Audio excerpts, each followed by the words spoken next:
Venezuela के बाद अब क्यूबा की बारी। डोनाल्ड ट्रंप ने दे डाली खतरनाक धमकी, समय रहते समझौता करो नहीं तो न तेल मिलेगा न पैसा, सब बर्बाद कर देंगे। क्यूबा ने कहा खून के आखिरी कतरे तक लड़ेंगे। कौन जीतेगा, ट्रंप की मनमानी या क्यूबा का जज्बा?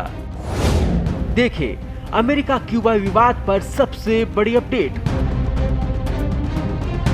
वेनेजुएला और ईरान में उपजी राजनीतिक अस्थिरता के बाद अमेरिकी राष्ट्रपति डोनाल्ड ट्रंप ने क्यूबा को भी वार्निंग दे दी है।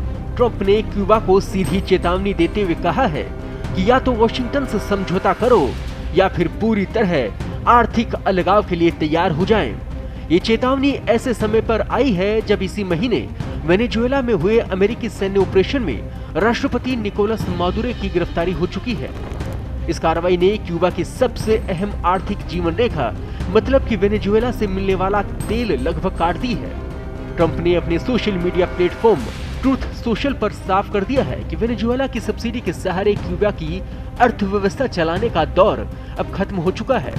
ट्रंप ने कहा कि अब क्यूबा को न तेल मिलेगा न पैसा, सब जीरो। उन्होंने कहा कि मैं कड़ी सलाह देता हूं कि वे समय रहते डील कर ले।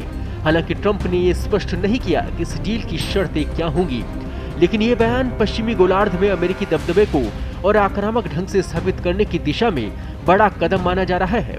अमेरिका पहले ही वेनेजुएला से जुड़े तेल टैंकरों को जब्त करना शुरू कर चुका है ताकि वैश्विक आपूर्ति पर नियंत्रण रखा जा सके। इसका सीधा असर क्यूबा पर पड़ रहा है, जो पहले से ही गंभीर बिजली कटौती झेल रहा है और अभी व्यापक अशांति की आशंका में है। ट्रंप की इस वार्निंग पर क्यूबा की सरकार ने तुरंत और तीखे शब्दों में प्रतिक्रिया दी। क्यूबा के राष्ट्रपति मिगेल डियाज कैनल ने एक्स पर लिखा कि क्यूबा एक स्वतंत्र, संप्रभु और आजाद देश है, हमें कोई भी निर्देश नहीं दे सकता।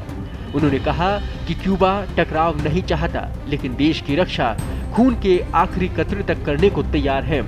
विदेश मंत्री ब्रूनो रोड्रिगेज ने इससे भी कड़ा रुख अपनाते हुए अमेरिका पर आपराधिक रवैये का आरोप लगाया और कहा कि वैश्विक शांति के लिए खतरा है।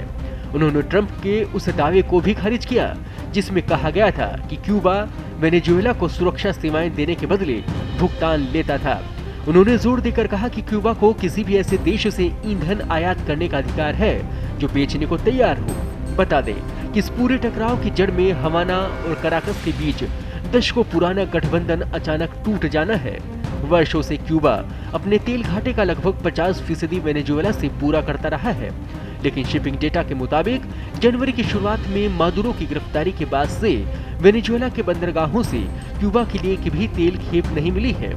हालात और गंभीर तब हो गए जब हवाना ने पुष्टि की कि वेनेजुएला में अमेरिकी छापे के दौरान क्यूबा के सशस्त्र बलों के 32 जवान मारे गए। ये जवान वहां सुरक्षा सेवाएं दे रहे थे। ऐसे में अब अलगाव कैसा होता है और क्यूबा और अमेरिका के बीच इस टकराव के नतीजे क्या होते हैं, ये आने वाला समय बताएगा। लेकिन ये पूरा विषय कहीं ना कहीं वैश्विक चिंता का जरूर हो गया है। ताजा अपडेट्स और बड़ी खबरों के लिए बने रहे पत्रिका के साथ। मैं हूं आपके साथ कृपाशंकर शर्मा। देश दुनिया की ताजा खबरें और वीडियोस के लिए अभी डाउनलोड करें पत्रिका ऐप।